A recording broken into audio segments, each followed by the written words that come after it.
साथियों, अभी आप लोग आज देश में जो न्यूज चल रही है कि अर्नब गोस्वामी जो रिपब्लिक भारत का एडिटर इन चीफ हैं, उनको मुंबई पुलिस उनके घर जाकर सुबह 6:30 बजे, सोचिए सुबह 6:30 बजे, और पूरी दल बल के साथ जैसे किसी अपराधी को इनकाउंटर करना हो उस स्थिति में जाकर के, और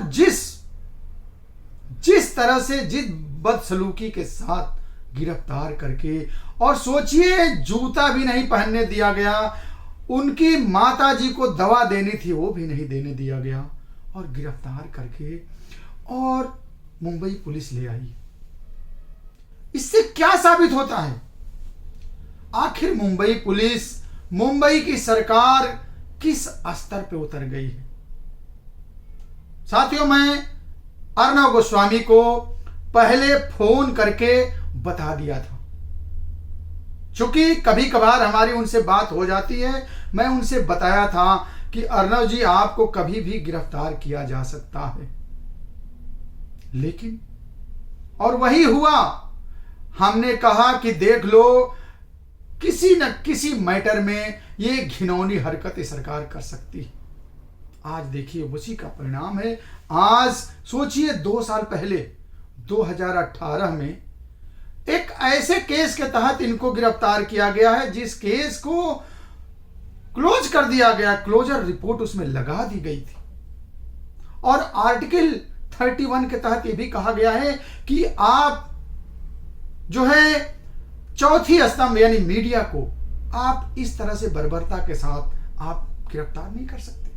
भाई कोई आप गलती है, ठीक है, तो आप कोई नोटिस दो, या कहो कि भाई ठीक है आपने कोई ऐसी चीज की है और वो व्यक्ति कह रहा है कि मैं जो है आपको, हमें थोड़ा सा समय दो, मैं आपको बताता हूं, लेकिन तुरंत खींच करके वो सिर्फ इसलिए कि सत्य जो है, सत्य को सुनना नहीं चाहती सरकार। पिछले कुछ दिनों से जिस तरह से बर्बरता के साथ, जिस तरह से मतलब लग ही नहीं रहा कि सरकार है, अरे सरकार ऐसे होती है क्या? भूल गए? अरे आप किसके औलाद हो? जरा देखो तो, जिस व्यक्ति ने पूरा जीवन भारतीय संस्कृति की रक्षा, सुरक्षा और हिंदुत्व को लेकर के अपना पूरा जीवन न्यौछावर कर दिया, आपको क्या हो गया है? आखिर किसके कहे पे आप इस तरह की चीज कर रहे हो? एक ऐसे व्यक्ति को आप इस तरह से वो कर रहे हो जो सचमुच में आज भारत की आवाज है, आज भारत की संस्कृति, भारतीयता का एक तरह से बहुत बड़ा प्रहरी। ऐसे व्यक्ति को आप इस तरह से, अरे कुछ तो डरो, आप भारत में रहते हो, भारत में दुआएं काम आती हैं, भारत में जो है लोगों के जो आशीर्वाद और इसका भी बहुत बड़ा एनर्जी होता है। आप क्यों भूल गए हो? सचमुच में बड़ा दुख होता है। और देखिएगा, निश्चित रूप से इस करतूत का खामियाजा अवश्य भुगतना पड़ेगा। आज निश्चित रूप से अर्नब गोस्वामी परेशान जरूर है, लेकिन आज जिस तरह से पूरा देश, जिस तरह से दोस्तों पूरा देश आज अर्नब के साथ खड़ा हो गया है ना, ये दिखा रहा है कि सचमुच में भारत बदल चुका है। और जरूर थोड़ी सी परेशानियां है, लेकिन सत्य जरूर सामने आएगा, और हम तो यही कहेंगे। मैं एक लाइन कहूंगा अर्नब के लिए कि चाहे कोई गोले गोली बरसावे, तलवार तंवर बरछी भाले चमकाले, विषधर भुजंग बैठे हो जीभ निकाले, चाहे पीछे दौड़े पलिस्त मत वाले,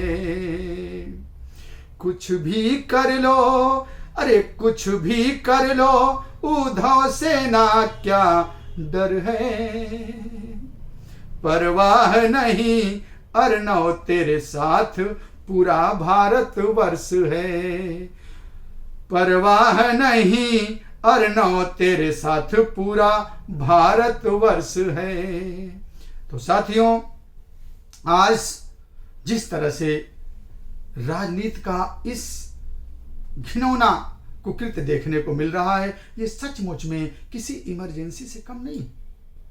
ऐसे भाई उद्धव ठाकरे से मैं यही कहूंगा कि आप कृपया अपने किसी भी फैसले को सोच समझ के आप करो, वो आपके हित में होगा। निश्चित रूप से आप एक संवैधानिक पद पे हो, आपको कोई भी चीज कहे कहाए में आकर के कोई काम नहीं करना चाहिए। आप खुद अपने बुद्धि विवेक का प्रयोग करो। आप एक ऐसे खानदान से हो, एक ऐसे आपके लहू बह रहा है जो सचमुच में एक बहुत बहुत अद्भुत आप परिवार में पैदा हुए हो, लेकिन क्या हो गया आपको? मैं तो यही कहूंगा कि आपको सद्बुद्धि आए, आप अपने नियम कानून और सब चीज का ध्यान रखते हुए कोई फैसला लीजिए तो ज्यादा अच्छा। मैं डॉक्टर एस.बी. तिवारी कल्याण जी आपको अपने विवेक का प्रयोग करते हुए कोई फैसला लेने के लिए आपसे विशेष जो है आग्रह करता हूं। आपको भगवान सद्बुद्धि दें, इससे ज्यादा और क्या आपको कहा जा सकता। बहुत बहुत धन्यवाद। जय हिंद, जय भारत।